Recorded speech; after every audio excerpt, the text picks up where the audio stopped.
Did you start it? Are we on? We are on. There you go. Your timing couldn't have been better. We are just as professional as we just finished up. Hello, once again. Welcome to Nerve Check. It is me, along with the brains and the looks, yet again, to be the last three to talk about the three of us going to Masters. I feel very lucky in going. So I figured this would be great just once again to get everybody together from the Northeast just to kind of go over what our expectations and everything else would be. So, how you both doing? Good. Doing very well. All right. Well, Ray, we will start with you. Masters, have you been before? What is this, your 19th time? I mean, it's been going since 1822, hasn't it? So, No, this is my third Masters. I went in 2019 in San Antonio, and I did pretty well there. And then I went in 2020, about 3 months after having my first child, and that was in New York. And that was probably not my smartest life decision I've ever made. And let's go with that. My play at that tournament was not the best. So the first one I went 4-2, and the second one I went 2-4. So I'm running a 500 average at Masters. Less when there's kids involved, higher when there's no kids involved. So we'll see how I do this year. What about you there, John? Wife's not due, so it's good. Oh, there you go. So you can actually. Are you sure? I mean, you are going for your own Crossroads team, so you're sure. I'm sure there will be no baby between now and Crossroads. Fair enough. Sorry about that, mate. John. I've never been. I've qualified a couple times, so this will be my first trip down to actually play for the Northeast. So it's very exciting. It's a hard group to qualify in, so I'm feeling fortunate that I was able to make the team this year. And myself, I've been asked to go a couple of times because I've been lucky enough to be high enough to get people couldn't go, didn't want to go, or had to drop out. Unfortunately, I couldn't go last year because of personal problems myself. But this will be my first year too, so I'm really looking forward to going and getting my ass kicked the entire time. So since we're going to John, why don't we start with you? What are you bringing, you crazy bastard? You? I am bringing some Kingdoms of Men trash. I got archers and militia and some beast cav and some generals. So it's been working all right. Had some reasonably good results with it. Scored reasonably well at the last tournament I played in with it. So I'm going to ride this probably through Crossroads and then change up armies after that. How about you there, Ray? What have you decided, not decided, sort of gone back on a couple of times? And I decided that I wanted phalanx. I wanted all the phalanx. And switching an army every tournament is not a bad idea, so I'm bringing Ratkin. They're coming out of retirement. The last time they were used was 2020, and they were saying, bring me again, bring me again. So I listened to the chittering. To the chittering? It's literally all the phalanx. What do you got? 4 hordes? Four hordes with shock troops with phalanx, 2 spear regiments with phalanx. Yeah. And then, support pieces. Yeah. It's a great match for my list. Yeah. It's a real fun game for me. Yep. I thought there'd be a bunch of Green Lady. So I play Green Lady. I'm like, ooh, this does not want to see this much phalanx. So I'm not going to take Green Lady. I'm not going to take the Alpha Strike. I'm going to take like the hard counter to the Green Lady. So there it is. Fair enough. Or to John's list. Like either way, Yeah, it is. It is. What are you bringing, Ben? Well, I am very lucky to be bringing a gorgeously painted, fantastically based Trident Realm list. I am one of only 2 of the Trident Realm, so there'll be a master in me. And guess what? One of us has won something. One of us has not. So I'm going as the as not. I'm going with a lot of ensnare, a fair bit of stealthy, and just I'm going with comfort more than anything else. I wanted to bring them because I know the list backwards. I tend to think that I play Trident Realms a little differently than everybody else that seems to play the army. So I want to bring my little flavor along to it, but mostly because of comfort. Well, and there's something to be said for that too, right? We're going to the biggest tournament for Kings of War in North America for singles, and I don't know, man. Trying out a brand new army that you haven't really practiced with doesn't feel like a great idea for a tournament like that for me. So going with what you know is probably a great choice. I guess we're going to test that theory out, won't we, John? Sure will. I mean, for you, well, you've got some games in with it now, but I mean, there are guys what will be like, I'm just gonna bring this time. Like, I don't know how you do that for a tournament like this. Yeah. Yeah. I thought about actually bringing like a Basileia thing or something like that, and then just went. See, No. this is what I'm talking about. Like, how can you make a decision like that for a tournament like this? Where you're like, I I'll bring mean, something I don't know any of the rules for. I'll just it's start fresh at Masters. Yeah, no, this is definitely the best idea is to keep it simple, right? So yeah. All right. Well, let's talk about our first round matchups. Why don't you start there, Pinky? And since you are the brain. Well, if I'm Pinky, I guess I've got Gabe Toth. I think he's mid-Atlantic. I don't remember, and I don't have anything pulled up to reference. So I'm pretty sure he's mid-Atlantic, and he is playing the Defense 6 Dwarves. He has a boatload of Defense 6 to chew through. If I read it right, he doesn't have as many Steel Behemoths as a lot of those lists will churn out, but it's just two. Yeah, just two. So it's a pile of Defense 6 to chew through. So it's going to be scenario dependent. Some scenarios will favor that. If he can brick up for Dominate or something, it's going to be a tough brick to shift. If he's got to spread out, then I think I've got a better chance. So my garbage shooting will be garbage. That's just what it does, right? Human archers are not good. So we'll see what they can do. He does have the battle driller, so watch out. I know, I saw that. It's a cheeky little piece to throw around and to use to ground flyers or to ruin defense 3, which is what I have a bunch of.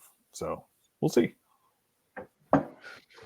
Stop making that face, Ray. Look at something else. I will go. I will go. I'm actually. I'm playing the mostly Ice Elemental Northern Alliance list with 4 hordes of Ice Elementals, which is spicy to say the least. Yeah. I'm comfortable playing into Northern Alliance, but this might throw me off a little bit. There's just enough flying in here. I don't know how much practice or how many games this guy has gotten in with this sorts of things, but tell you, it scares me a little bit. I'm hoping that I can get in quick and I can just kind of knock him down and keep him on the defensive, and that my stealth also helps out with a little bit of the shooting.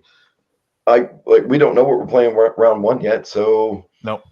I'm hoping it's something that he's got to come to me, because if he does, I think I've got a little bit of an advantage here. But I'm just lucky that my most common opponent is Northern Alliance, so I'm not gonna be surprised by anything that this list does. How about you there, Ray? I'm playing Corey, so it's Northeast on Northeast violence. Corey Waltzer. I'm playing his ogres because apparently we like to play ogres in the Northeast. Sure do. What he does interesting is he has goblins.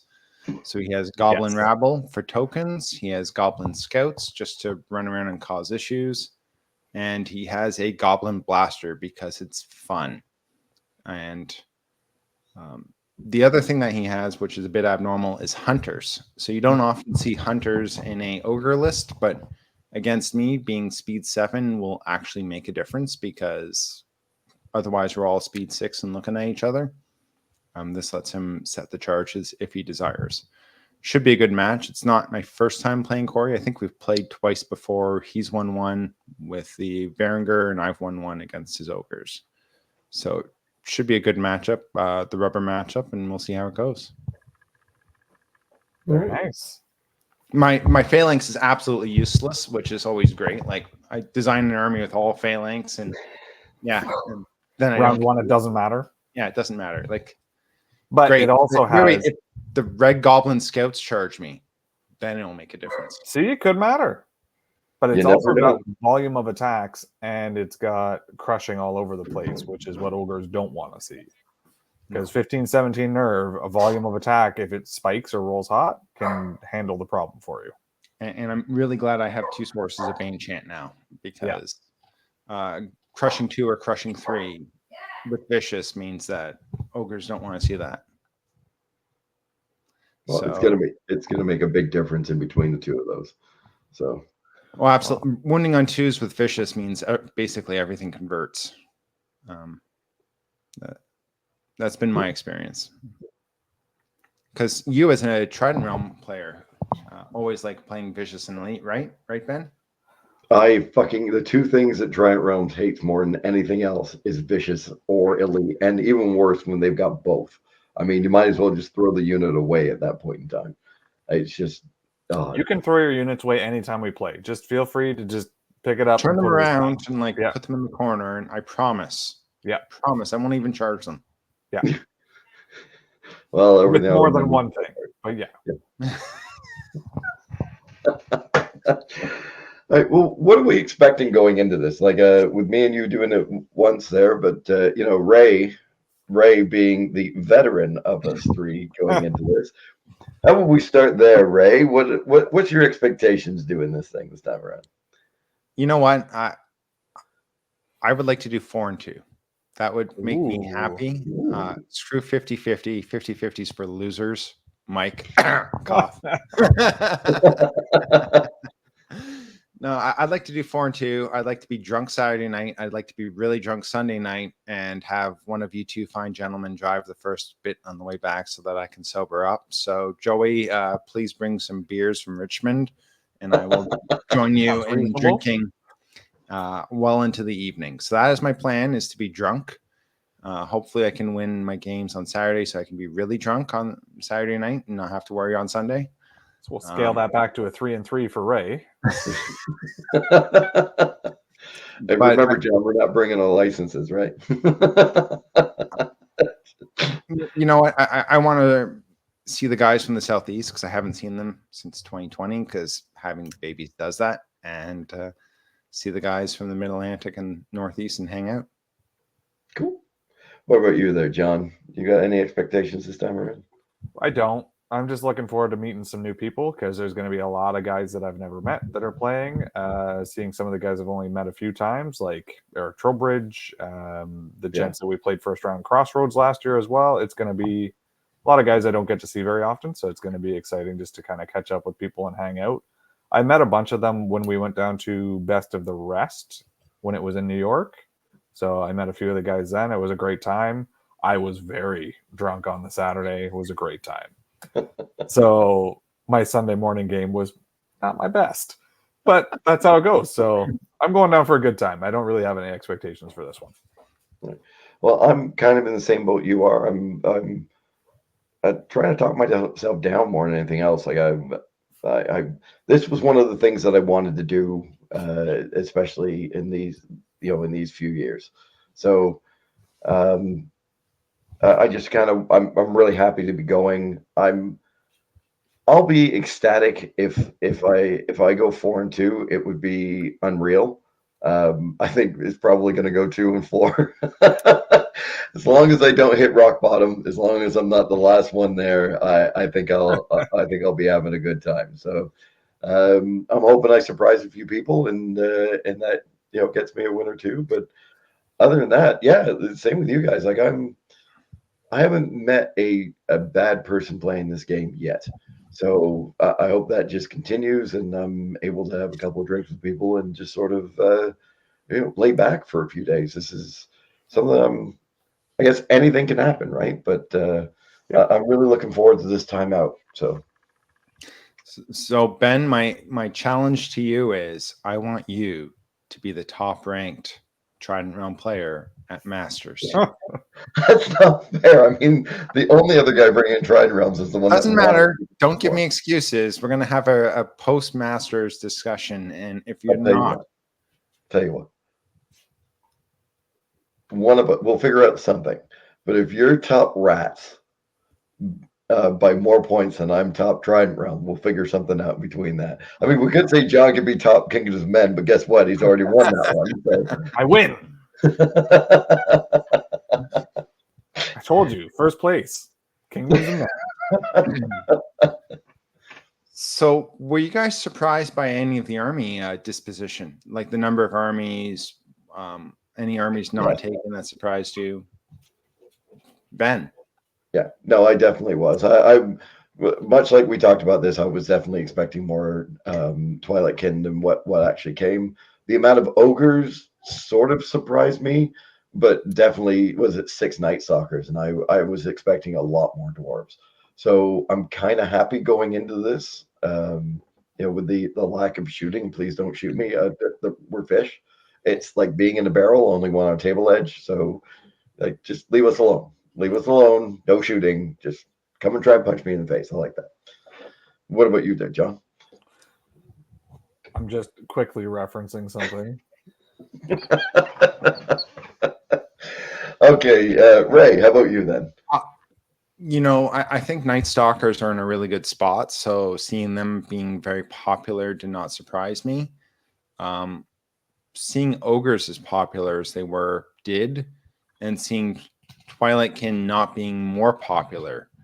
There's 4 Twilight Kin players, and each one has a very different list. Yeah. So you can't just say, hey, look, I've read through the Twilight Kin. I know what I'm going up against. Because going up against Corey versus going up against anyone else, like two very different games. So to be fair, going up against Corey with 2 salt shakers and a couple of things that may or may not be hordes, he's still got a 50-50 shot at winning that game without even you telling him what the army is that he's playing.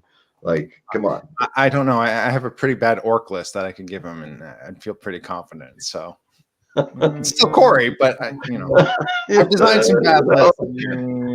I have a feeling that we could probably get Corey to take that challenge. Yeah, I think he would. So I remember now, because Nathan did tally everything up for us, which was great. Yeah. There was a noble undead. Yes. One noble undead list. And then there was also, tied for first, 7 Northern Alliance lists. Yeah, and a lot of them are shooting. Almost all of them are shooting. Like, because pack hunters are legit. Are they? Do you really think pack? Yeah, he really does. I've played a list with 3 pack hunters in it. It's great. Yeah, and 3 was tame for me. Look, it's 3 pack hunters plus a whole bunch of other shit that shot as well. So I mean, sure, if you want to get into specifics, sure, but pack hunters are cheap enough to unlock too, which is one of the big things. Now, I'm not a big fan of doing it that way, but they seem to either go pack hunters or ice elementals, because ice elementals shoot and surge, right? So you get the combo hit for that. But the pack hunters are legit long range shooting. They hit on 4s. I don't think they have steady aim, but they're stealthy as well on the shoot back, so they get an advantage over a lot. Pathfinder, Thunderous Charge when they end up charging late game. It's hilarious. And no scout. So. No scout. But it doesn't really matter. Like they seem to do just enough damage. Yeah, because they start at 4s. Yeah, starting at 4s is a huge difference in terms of output, as opposed to my Kingdoms of Men that start at 5. Yeah, 5s with no benefits and no like mitigation is garbage shooting. And 5s with 10 attacks and they're 12 attacks. So it's like, well, it's the whole. If you're not going into dwarves or ogres, it ain't that bad. If they start going into dwarves and ogres, well, that's when you got to start worrying about it. So they're only worrying about what 10% of the field, really. And even that, they just chip away. It adds up. You're gonna roll those 5s and 6s. Like it's going to happen. So turn 1, they probably still get a chance to shoot, and then from there on in, they're still just hitting on 4s. Like, and ogres don't do well running into a forest unless they're hunters. Yeah, the volume of Northern Alliance was a surprise, and that someone is bringing Noble Undead. So somebody's actually bringing, what's his name, Jarvis? Yeah. The only other thing that kind of surprised me is the fact that the lack of EOD. Like, I kind of was expecting to see more of that. They're kind of a strange list at the moment, in my opinion, anyway. And the builds that they have, like, are very different. You have Richard leaning heavily into the Casket of Dam with the mummies, and there's the other one that has like 5 hordes of skeletons, all with scouting. So the Empire of Dust lists are very different, but heavily using that scouting rule that came out this past year.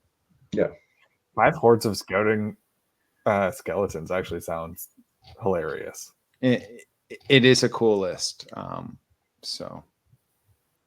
Huh.